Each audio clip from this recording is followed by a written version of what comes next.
Kevin, long time no see. It's inside Indiana overtime again. Alex McCarthy, John Bauerfeind from Memorial Stadium for the last time this year, where Indiana finished its 4-8 campaign with a 23-16 win over Purdue to win the Old Oaken Bucket for back-to-back years for the first time since 1993 and 1994. So pretty exciting game. I mean, Zander Diamont scored the game-winning touchdown with 27 seconds left. After really for most of the game, the offense was pretty much non-existent. They struggled all day to move the ball at all, and then on the last drive, somehow it seemed like everything kind of started to click.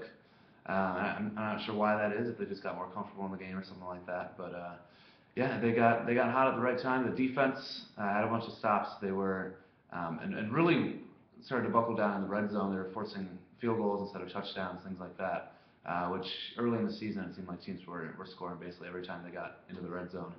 But obviously one of the highlights of the game was it was like a 8-yard run or something that Tevin Coleman had near the beginning of the fourth quarter, where he surpassed 2,000 yards, only the 18th player in FBS history to do that. Obviously the first in IU history. He set the IU single season record last week against Ohio State.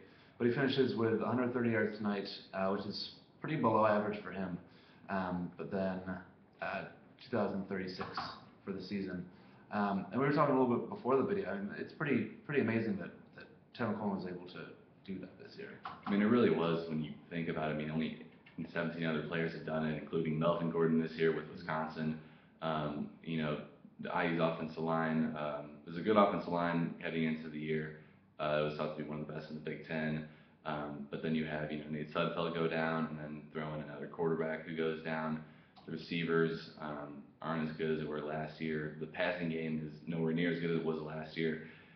And Tevin's, running for, he's average. I would imagine it's down. Yeah, 169.6 actually. 169.6 for a tenth, but it's around 7. Oh.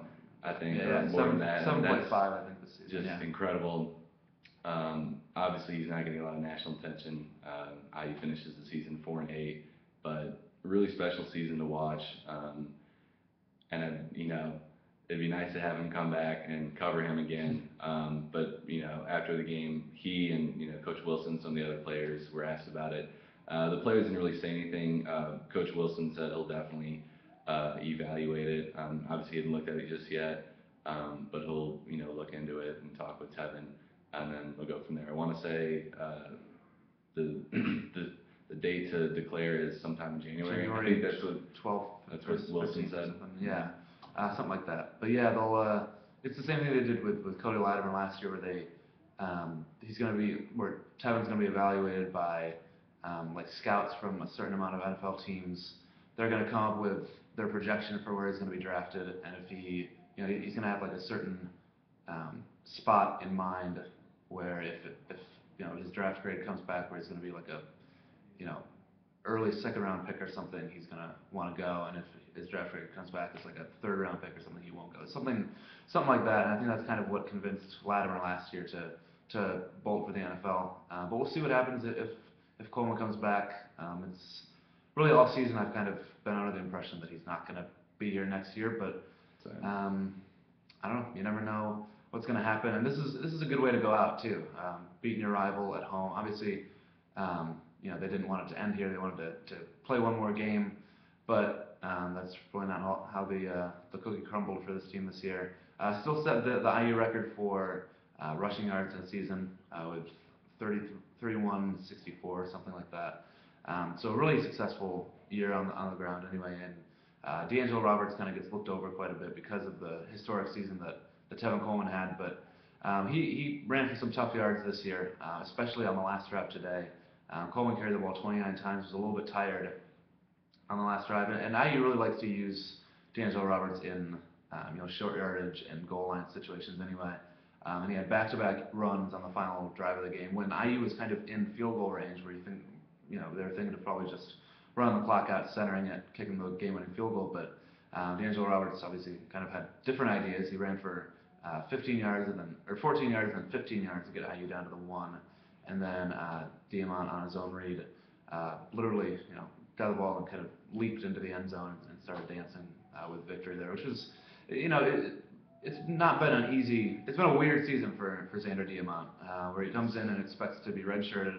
Halfway through the season, both IU loses both of its quarterbacks in the same game, or its top two quarterbacks in the same game, and Diamont has to start against Michigan State and then on the road at Michigan, and just kind of be thrown into the Big Ten immediately. And he's kind of showed some signs of improvement. He looks more comfortable. He looks more poised. I don't know. What have you seen out of Diamont these past 5 or 6 games? Definitely by watching him, he's definitely improved. And I mean, the stats will tell you that.